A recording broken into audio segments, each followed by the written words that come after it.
পুত্ৰক চিনি পাইবা বিবাহৰ পাছত তাৰপিছত আৰু কাক চিনিব লাগিব ভাতৃক চিনি পাইবা সম্পত্তিৰ ভাগত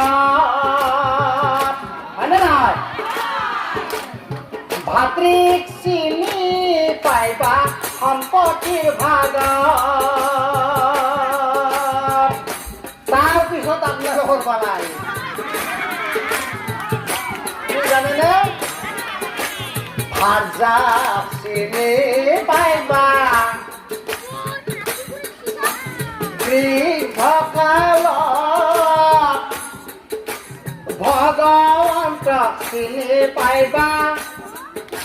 সংকটৰ কালত ভগৱন্তক চিনি পাইবা সংকটৰ